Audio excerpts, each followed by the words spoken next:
Who here is like really struggling to like daydream, like about like where their future's going? You wouldn't be in this room if you didn't like want to uncover something today. Who here is like determined to solve that wicked problem? What if I could provide y'all some imagery to put a pause in your frustration, to put a pause in your reaction? What if there was something as simple as just seeing one of these pictures that could change the trajectory of your day? When you're in business, you're on this journey. And I think too many times do we not pause and reflect. Think about that. When you're running and running and running and running all day and you get home and you kick off the shoes, that is not a campsite. Or you run home and you grab a whiskey, or you run home and you just cuss and discuss. Those are not campsites. What are true campsites in your business? But think about like what campsites were intended for. So from like a camping perspective, it's a time of rest, right? Think about when you're around a campfire. Oh man, did you see that bear chasing us? Yeah, that was pretty funny. Got Tom, oh well. But I mean, like think about it. Like campsites are intended to kind of rejoice, collectively repack your bag. You pull the stuff out you don't need, you put it in the bottom, you put the stuff you need, and you put together a plan. It's the same thing as your business. And I'm curious to y'all is how many of y'all actually willingly stop at a campsite and say, hey, we're gonna repack the bag and put it back in. And we're gonna take time to reflect on our wins. We're gonna shrug off the losses. Our business is just a series of campsites. And I truly believe that if you understand that you're just at a campsite, you'd be willing to hang out there for a little bit, because campsites are not forever. So this is the first imagery that I wanna perform for you is, are you at a campsite? Now, not everybody's at a campsite. Sometimes we just learn a little, learn a little, learn a little, and don't go anywhere. How about learn a little, go a little, learn a little, go a little. And I think that that's really important, is every single time you learn, you implement. Take a campsite, learn, take a campsite. So these are 4 really good reasons for when people make change, right? When it hurts enough that they have to. We all can probably attest to that, right? So like when it hurts enough, like some simple ones are, maybe you had a bad experience and now all of a sudden you want to provide a good experience for a client. Maybe you witnessed a loved one that had a bad contracting experience and you wanted to make a difference. Or maybe you just wanted to be small, but you just got tired of your industry being walked all over, right? So my vision is to change the way people view contractors. I'm gonna take it a step further at Purple Coaching by changing the way contractors view themselves. You've seen something that's inspired you to make change. Maybe you've seen something incredible from your team members and you're inspired to make change. Learn. That's pretty simple. We're learning right now. Maybe you get a certification or whatever else. And then this is a really cool one. Receive enough that you can. 96% of businesses, probably about 94% of businesses, do not exceed the $1 million mark ever in small businesses out of 28 million firms. Crazy. So if you've exceeded $1 million, congratulate yourself. Now, at the same time, make sure that you aren't having conversations with people that cannot relate. What challenges are between 10 and 50 million? And I always think about when I'm snowboarding, my father-in-law was like, hey, you know how to snowboard? I'm like, no. And he's like, cool, we're gonna get on this lift. So I get on this lift. And I'm like, Joe is his name. We're going to the top. He goes, oh, it's so much easier at the top, Robert. There's less people to crash into.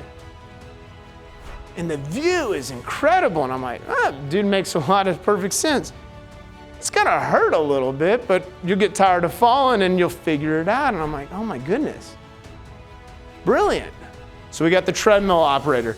That's the, you're going from the wantrepreneur to the entrepreneur, and you become the CEO. You're like, yes, I'm a CEO, but you don't put on the card you're the chief everything officer.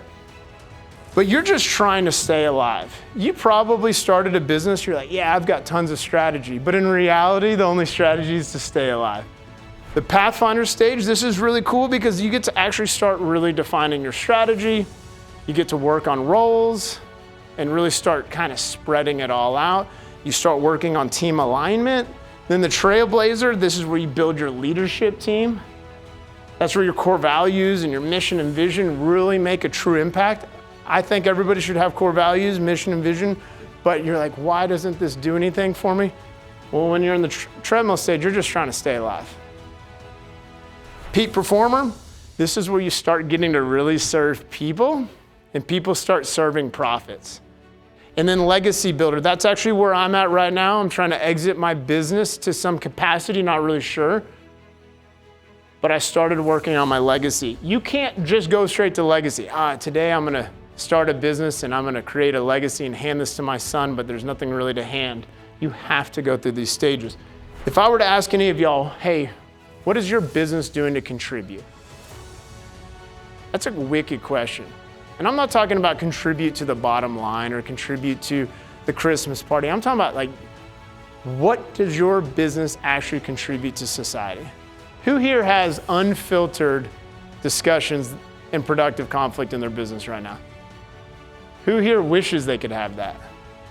If you're a business owner and you're like, I'm not effective, it's because you don't have probably peer-to-peer accountability. You cannot be the ruler of all things. When people hand us resumes, we trust them until we hire them. We've hired professionals to take us deeper than we are going, and we put them in a box. And I love what Josh Glover said. I can't remember, Josh, when you said it, but I use it all the time. If we take our small box and we put people in it, our box stays the same size. I super love it. So when we hire people to go deeper, let them take us deeper. You need to know what's deeper, right? And that's your goals. Like if you don't even sit down and write out your goals, then you definitely don't know what you're diving to, right? Hey, we have a goal to go deeper because we're trying to find something that somebody else hasn't found. But if y'all remember one of the previous slides, when you're in the 8 to 10 to $20 million range, you're not gonna be able to just flip open a book and figure out what's below.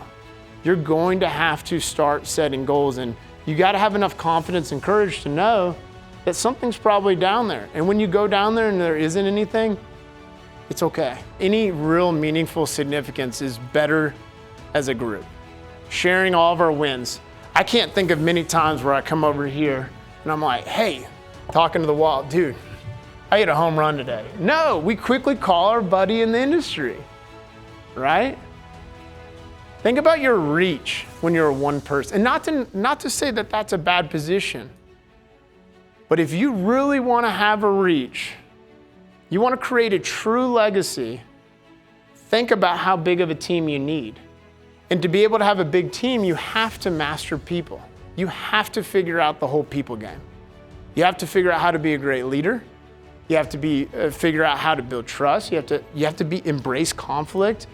I was told this the other day, so don't ever let an employee's vision catch up to yours. It's addicting. You're like, man, this person dreams and thinks as big as me. You better keep dreaming or else they'll eventually want to go on to the next thing. And I don't disagree with that. But I do disagree with if your vision is so full and you're staying in front of people, why don't we inspire people more? And it's because our vision kind of runs out. We get burnt out. Energy meets energy. Could you imagine working for somebody and be like, yeah, this campsite's probably about as far as I want to go. Man, I can see my car. Yeah, energy meets energy. If you don't publish your goals or write down where you want to go, it's very hard for people to see where you want to go. If people love you, they will be more inspired, right? If people trust you, they'll be more inspired. I can't think of anything that I've done in business where people have been like, I really hate Robert, but boy, I'm fired up to wake up and go hit our sales goal. But I bet I've had people say, boy, I don't really like Robert, but because we have to hit our KPIs, I'm gonna wake up. That's command, control, and comply. And that's a scary world to live in. Yeah, we hit our numbers, high-performing team. Maybe, but for how long? And I truly believe that if we pour into the people will take care of the profits.